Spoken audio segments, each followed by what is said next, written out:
जायगायाव आं कोनोदिन फैफेराखैमोन समाव मोननानै जोबोद गोजोननाय मोनदों आं लेखायावबो फरायनो मोनदोंमोन हिस्ट्रिकेल मोनसे जायगा होननानै आं फरायनो मोनदों बे हिसाबै फैनायाव गोजोनदों जायगायाबो बर' गामि मैखोम मोजां गामि दा बे बयनागुरि आइजो इसानसालिया जायनाखि बड'लेण्ड हेन्दलुम मिसननि गेजेराव मोनसे क्लास्टार मोनदों जोबोद लाखि अल BTCनि गेजेराव गासै 25टा जायगायावल' बे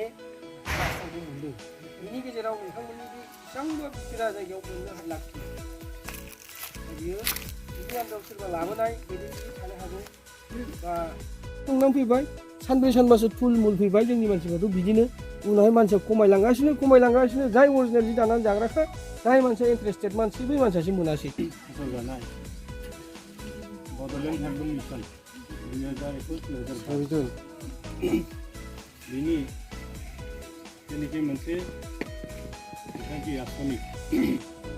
सालायगोन नर्थ इस्ट फाउन्डेसन ट्रास्ट बिथांमोन आरो दिनैनि बे गोथार बेखौ समाव नुजाथिनो हानाय जोंनि UPP दोलोनिनो बे एरियानि TLCCनि चेयारमेन मानगोनां मुस्लिम हाजो आरो BCSTCनि चेयारमेन जनिल ब्रह्म मानिजाथाव रायजो राजा बिथांमोन आरो बे नर्थ इस्ट फाउन्डेसननि नर्थ इस्ट फाउन्डेसन ट्रास्टनि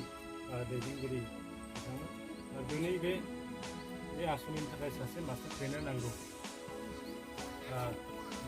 कनसबै लाहारि बिथाङाबो दिनैनि दिनावनो फैखाबाय बे बाथ्राया जाहैबाय जों बेखौ दाखायो बर' मानसिखौ जोनोमनिफ्रायनो गथ'फोरखौ रोङो होनबाबो गोरोन्थि जाया नाथाय जोंनि जि दानाया गोदोनिफ्रायनो जोंना बिदिनो दाबो न'आव गाननानैनो जोबो आरो जों मालाबाबो जिखौ लानानै सिमायनो हायाखै ना जिखौ लानानै जों माबा मोनसे जिउ खुंनाय बा माबा मोनसे थांना थानायनि राहा लानो हायाखै नाथाय बेखौ हालागोन जेब्लानाखि जे गोदान मुगानि बे गोदान आदबजों गोदान टेक्न'लजिजों जों जि दानायखौ जों गावखौनो गावसे आपग्रेड खालामनानै लानो बेनि थाखाय दिनै सरकारफोरा गोदान आसनि हरदों आरो बे आसनिखौ जों लानो हानांगोन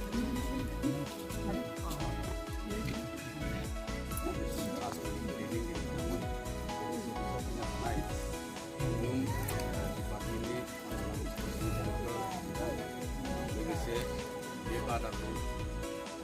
45 सान जोङो जियाथिमोन गेलेदोंमोन बे समावहाय बे बैनागुरिखौ हेरिटेज भिलेज होननानै इलेक्सन मेनिफेस्ट'आव आं हिसाबै आं लादोंमोन दा बे समनिफ्राय जिहेतु बे बैनागुरि ओनसोला मोनसे हिस्टरिक जायगा जों इलेक्सननि समावबो गोबां बुंबाय थागोन आरो जखननो बैनागुरि गामियावहाय सावरायफैनाय जायो बे जिनिसखौ आं बुंबाय थागोन आरो बे बैनागुरि ओनसोलखौ जोङो मोजां खालामनांगौ मानो होननानै बुङोबा दा दिनै जे नैबे इसिबांबा जोंनि जोनोमनि सिगाङाव जे जोंहा बे जायगायाव दंमोन खिन्थु दिनैहाय थांफिनबाय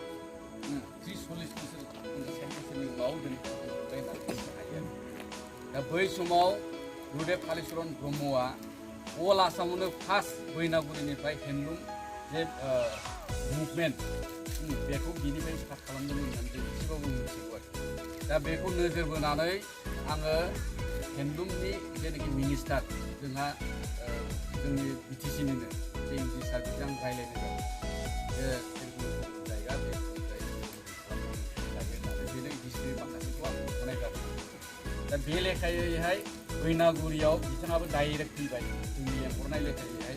फैनानै बिथाङा बे जायगाखौ नायफैबाय नायफैनानै दिनै बे दा बाथ्राया जाहैबाय मा फिसायानो जाथों गिदिरानो जाथों आजावनानै लानाय मोनसे गिदिर बाथ्रा दा दिनैहाय जोङो फिसा जिनिस होननानै जोङो कमजरि खालामनानै जों मा जानो जों जिखौ दानो जों हायो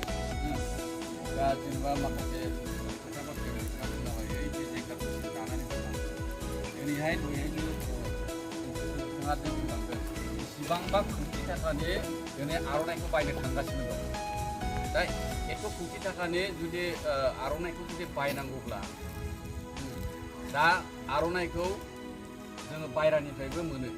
बेंगलनिफ्राय उड़िष्यानिफ्राय बायरा जायगानिफ्राय दा आर'नाइया साप्लाइ जागासिनो दङ जोङो बिटिसिआ फात्ताखौ मोननाय नङा होमबा खिन्थु मासनिफ्राय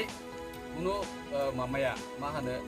बेंगलावनो हक उड़िष्यावनो हक जिखुनु आलदा जायगायावहाय बेखौ दिहुननो हानाय क्षमताया थानाय नंला आरो GI टेग होननाय जोङो मोननो थांगासिनो मार्चआव डिक्लेयार जागोन अलरेडि एप्रुभ जाबाय मार्चआव नैबे फैगोन मार्चआव एप्रुभ जागोन होमब्ला जुदि बेवहाय जखननाखि बे कोटि थाखानि जुदि जिखौ बायोब्ला गभर्नमेन्टआ बबेनिफ्राय बायगोन नोंनि आंनिफ्राय बायनांगोन बिटिसिआ जखन एलाउ खालामगोन जे GI टेग जे अथरिटि जायनोखि एक्सेप्ट मागोन मोनदों आरोखि दा बिसोर